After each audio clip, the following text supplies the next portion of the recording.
Any of these changing characteristics of symbols should alert you to the altered state of your consciousness. If you let yourself drift off into sleep here, you would most probably manufacture 2 or 3 dreams that symbolize the fear, dreams in which you consider and try out possible solutions within the dream context.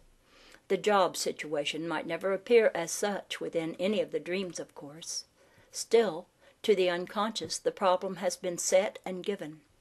In the following deep protected areas of sleep, the higher centers of the inner self are allowed to function and come to the aid of the 3-dimensionally oriented portion of the personality. This more liberated self sees the situation much more clearly, suggests a given line of action but does not order it, and informs the dreaming self. The dreaming self then manufactures a group of dreams in which the solution is stated within a symbolic dream situation. The final and more specific interpretation is done in areas of dreaming closer to the waking self, when the symbols grow more and more specific. There is a much more narrow aspect to symbolism, therefore. The closer you get to waking consciousness, the more limited and narrow the symbol. The handier it is in a given physical circumstance, the less valuable it is as a waking, lifetime characteristic symbol. To some extent, the more precise a symbol is, the less meaning it can contain.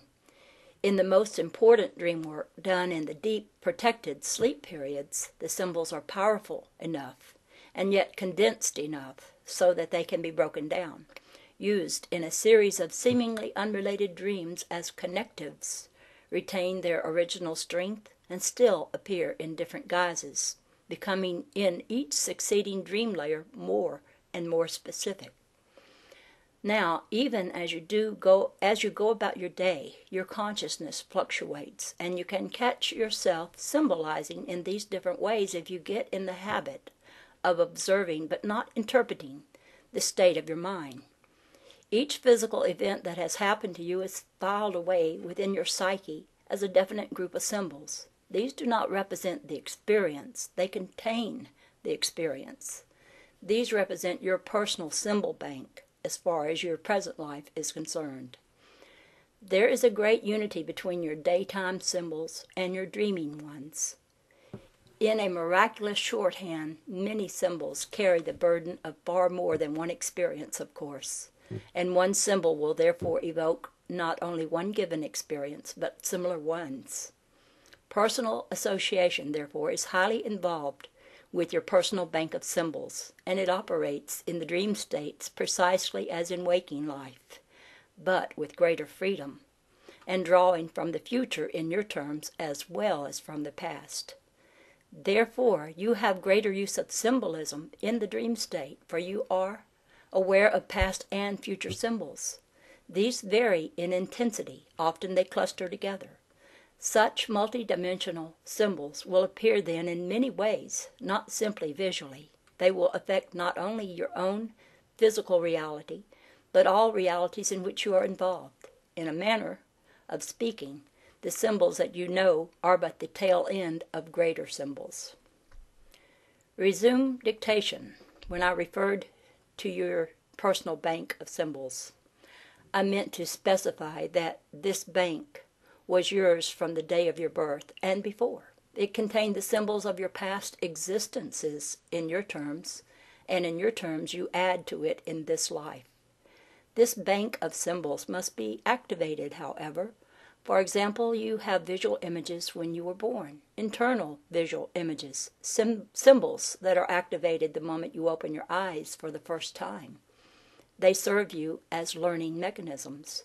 You keep trying to utilize your eyes properly until exterior images conform with the inner patterns. This is extremely important and not understood by your scientist. The eye-opening activates the inner mechanism.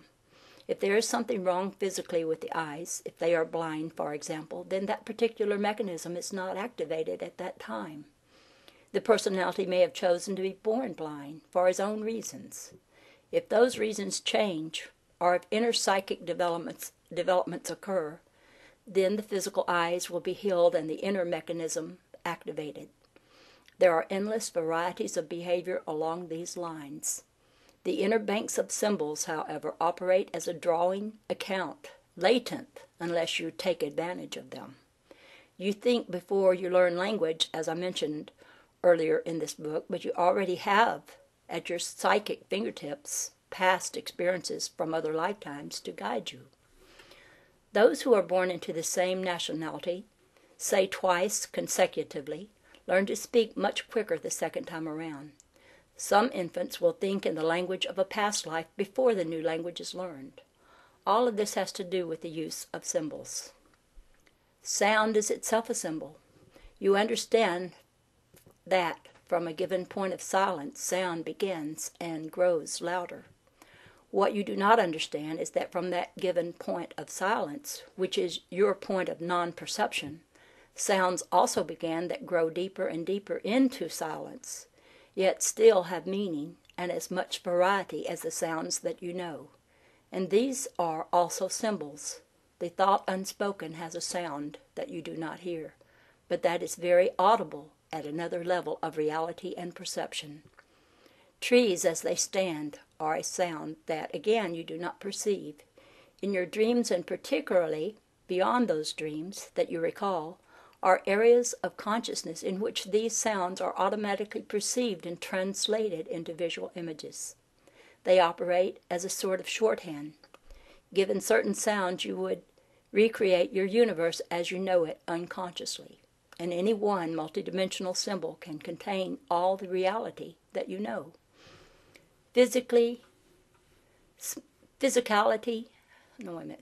smell, sight, and sound are combined together to give you your main sense data and compose your physical senses. At all other levels, however, these are separated. Odors, therefore, have a visual reality, and as you know, visual data can also be perceived in terms of other sense perceptions. The symbols can come together or fly apart, can be perceived separately or as a unity. As each event has its own symbol for you, so you have your characteristic way of combining these. These symbols can be translated and perceived in many terms, as a series of notes, for example, as a combination of senses, as a series of images. At various stages of consciousness, you will perceive the symbols in different terms.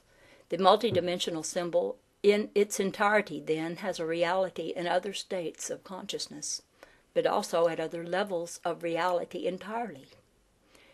You operate as if your thoughts were secret, though you should know by now that they are not. Not only are your thoughts apparent through telepathic communications, for example, but without your conscious awareness, they also form what you call pseudo images beneath the range of physical matter as you normally perceive it in some cases, or above this same range. It is, therefore, as if your thoughts appear within other realities as objects, alive and vital in themselves, growing into other systems as flowers or trees grow up seemingly from nothing within physical reality. These can then be used as the raw material, so to speak, in certain other systems. They are the given natural data, the raw material of creativity in the realities that you help seed but do not perceive.